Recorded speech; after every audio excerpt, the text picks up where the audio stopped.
aujourd'hui, on est sur la chaîne de Make Your Future. Sur cette chaîne, on présente les anciens élèves de l'IUT pour savoir leur parcours et qu'est-ce qu'ils ont fait après. Donc aujourd'hui, on est avec Alexandre. Est-ce que tu peux te présenter? Ouais, très très bien. Donc moi c'est Alexandre Rousselet. Je suis basé dans le Puy-de-Dôme, du côté de Clermont-Ferrand. Donc j'ai grandi là-bas jusqu'à 18 ans à peu près. Je suis venu à Moulins faire mes études, donc après un bac ES. Donc j'ai fait ces 2 années ici à l'IUT.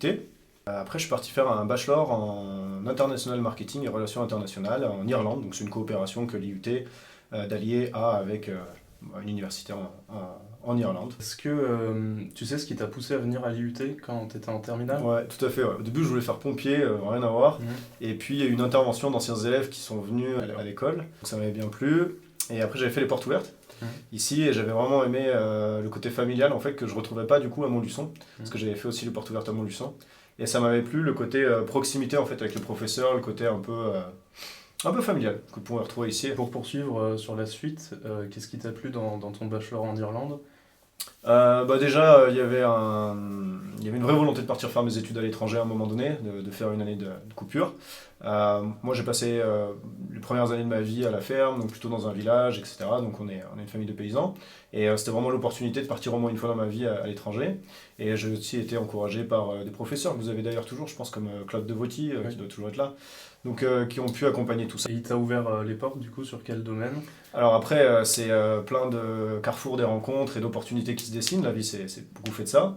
Je me suis rendu compte que j'ai passé plus de temps dans un atelier partagé. Donc je développerai un petit peu plus après que dans l'université. On avait une quinzaine d'heures par semaine, des fois un peu plus, des fois un peu moins, mais la moyenne c'était ça. Donc on avait quand même pas mal de temps libre. Et quand on est étudiant à l'étranger, on a plein de problématiques. Moi j'étais là en voiture, donc un petit souci avec la voiture, un problème avec la machine à laver, etc. Et je me retrouvais très régulièrement à aller à ce club de bricolage, à ce club de bidouilles, donc qui sont plus communément appelés les Fab Labs, les Makerspace, les Hackerspace, etc. Donc c'est plutôt des lieux où on peut avoir accès à des outils. Quand on est étudiant, on n'a pas trop les outils sur place. Et puis des gens qui savent un peu comment ça fonctionne, toutes ces machines, et puis qui sont un peu débrouillards. Du coup, j'avais besoin de fabriquer ou de réparer plein de trucs. Puis on faisait aussi des projets associatifs. On avait toujours besoin de coudre quelque chose, d'imprimer en 3D quelque chose, etc. Donc ce lieu est un lieu ressource, et donc j'ai effectivement appris des choses à l'IUT, enfin à l'IUT, avec ce bachelor. Ça restait très théorique. Et en fait, il y avait ce club d'étudiants, mais où il y avait aussi des retraités. Enfin, c'était un grand mix de plein de personnes qui étaient juste à côté de l'école et où je pouvais bricoler avec eux. Je pense que c'est là que j'ai plutôt appris beaucoup plus de choses. Donc voilà. Et ce qui m'a inspiré par la suite et ce qui est devenu mon travail après, mais je développerai quand tu me poseras les questions. Si tu peux commencer à développer maintenant. En fait, donc on s'est rendu compte que ce type de lieu était vraiment essentiel pour tout à chacun qui a envie d'apprendre, faire et partager, enfin de fabriquer des choses ou de réparer les choses, de devenir assez autonome et indépendant quand il en vient de certaines compétences. D'autant plus quand on est dans le commerce ou quand on est dans la communication, un peu comme je suis, on n'est pas trop débrouillard de ses mains normalement. Bon, j'ai un passif avec la ferme, etc. Donc on est un peu débrouillard, mais là, on était dans des lieux qui te permettent de monter en compétences par toi-même, donc ça c'était génial. Et en fait, on s'est rendu compte qu'il y avait des milliers de lieux comme ça en fait, en Europe, notamment sur Clermont-Ferrand. Il y a la Collab par exemple. Bref, je rentre pas dans les détails. Et en fait, à ce moment-là, on s'est posé la question en se disant, avec mes collègues qui venaient du Portugal, de Pologne, etc., mais en fait, pourquoi il n'y a pas un programme d'échange pour les personnes qui sont dans ces lieux-là? Les personnes qui sont dans ces lieux-là, on les appelle plus communément des makers, des gens qui fabriquent des trucs en anglais. Et en fait, voilà, on s'est posé cette question-là, on s'est dit, mais il y a 40 ans, il y a quelqu'un de la Commission européenne qui a créé un programme de mobilité à destination des universités. C'est Erasmus, qui permet aux étudiants d'aller d'université en université pour étudier. Donc ça, c'est formidable. Quelques décennies plus tard, il y a un nouveau programme qui a émergé, qui est Creative Europe, qui permet à tous les lieux culturels en Europe de pouvoir accueillir en résidence un artiste. On connaît tous le concept des résidences d'artistes aujourd'hui. En fait, pourquoi ces lieux-là ne peuvent pas s'intégrer dans cette dynamique-là de construction européenne en échangeant en fait, des citoyens européens autour de projets divers et variés. Et donc on a monté une association qui s'appelle Vulca, et qui avait pour objectif un peu fou de faire du lobby à la Commission européenne et de dire hey gars, pourquoi pas continuer cette dynamique de programme de mobilité européenne. Il y a un réseau très bien développé en Europe qui n'est pas forcément structuré pour l'instant, mais qui est des capitales aux lieux les plus ruraux possibles, et ça donnerait du sens. Donc voilà, donc on a commencé à penser cette idée en 2015, quand je suis rentré d'Erasmus, je suis rentré en 2013, on a mis 1 an avant de vraiment créer cette association.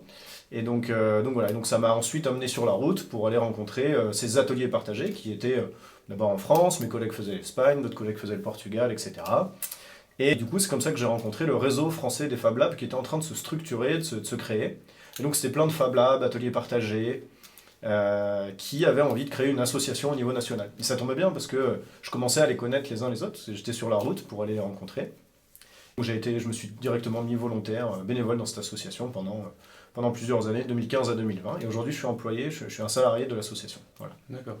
Donc vous partez beaucoup à l'étranger. Ouais. Quelle langue utilisez-vous là-bas? On parle tout le temps anglais. En fait, je parle que anglais et français. Je sais parler un tout petit peu d'espagnol, un petit peu d'allemand. Enfin voilà, tu te débrouilles pour commander une bière, quoi.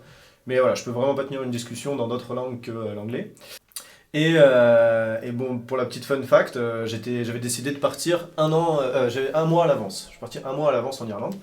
Et j'avais une stratégie très très définie. Donc c'est les petits conseils aux étudiants qui partiront et qui parleront pas anglais.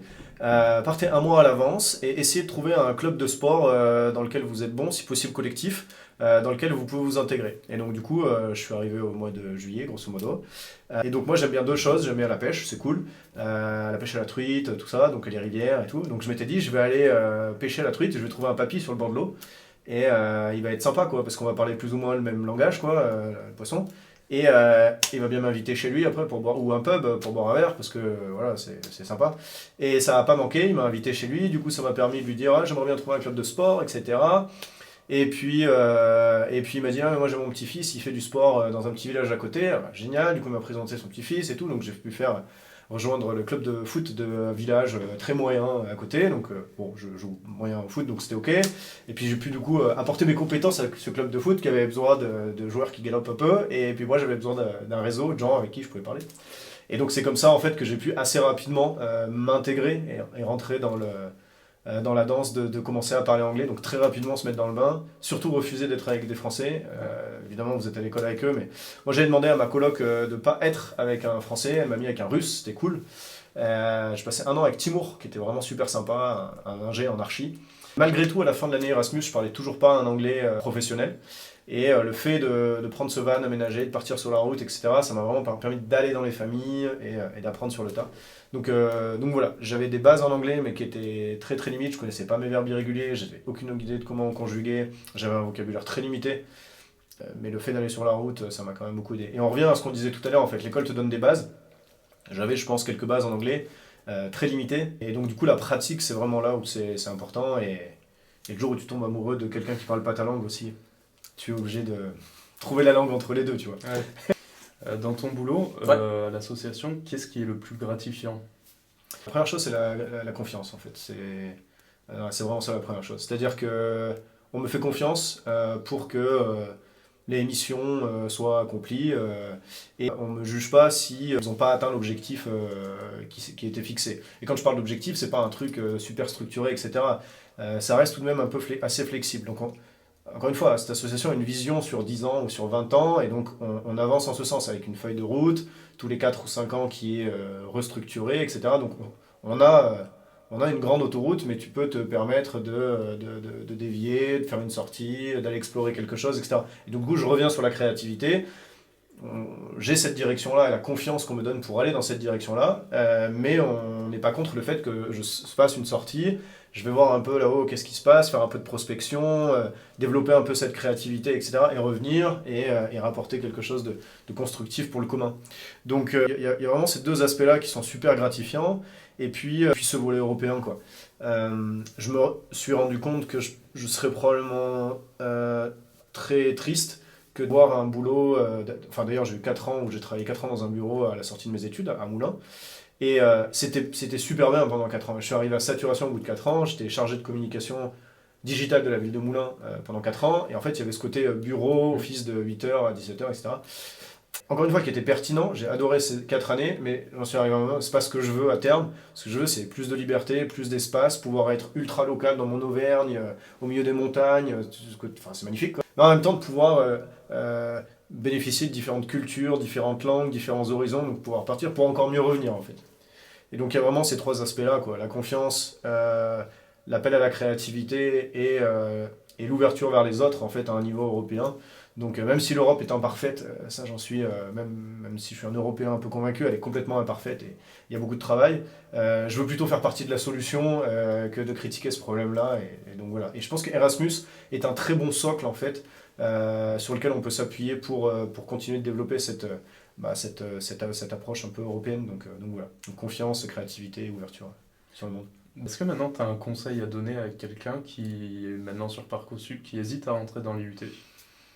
Un conseil pour venir à l'UT. En vrai, le côté familial, quoi. Je sais pas si vous l'avez toujours, ce côté Si. proche. Enfin, là, toutes ces choses-là, je trouvais pas trop à Montluçon. À Montluçon, il y a aussi des très bons collègues et il y a aussi de très bons profs. J'ai trouvé que c'était deux mentalités différentes, deux approches différentes.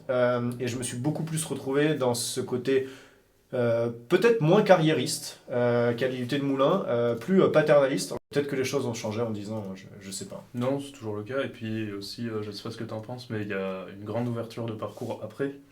Je suppose que tu as d'autres collègues qui sont partis dans des domaines totalement différents. Ouais, tout à fait. Il y a cet aspect où que tu rentres à l'IUT, ça te ferme pas trop de portes. Ouais. Tu peux partir faire une prépa, je pense, comme tu peux faire de l'Erasmus. Donc ces 2 ans-là, tu prends peu de risques à te laisser 2 ans pour trouver ce qui te passionne le plus et d'y aller à fond dedans, quoi. Il y a cette phrase de Orelsan là, dans une de ses musiques, quoi. C'est si tu veux faire un film, t'as juste besoin d'un truc qui filme, quoi. Bah en fait c'est ça, quoi. Si tu veux faire un projet, t'as juste besoin du minimum pour te lancer, quoi. Et l'IUT te permet ces 2 ans un peu de flexibilité où t'es pas en dehors de la société en quelque sorte, t'es encore dans un certain cadre, et ça du coup c'est un peu essentiel. Et ça te laisse quand même le temps de penser et de réfléchir ce que tu as vraiment envie de faire demain, quoi. Et moi, c'était très clair qu'à l'IUT, c'était je vais faire mes études et après je vais faire des projets internationaux avec un ancrage local et je vais faire mes études à l'étranger. J'avais pas de mots exacts, mais je savais que c'était ça, quoi. Du coup, je suis parti faire Erasmus, ensuite j'ai rencontré les ateliers, je me suis dit, c'est là-dedans que je vais à fond dedans, quoi. Ok, bah merci beaucoup pour ton temps que tu nous as donné et l'explication de ton parcours. C'était un plaisir. Donc, pour conclure cette vidéo, n'hésitez pas à vous abonner pour découvrir le parcours d'autres anciens de l'IUT. Et mettez un j'aime.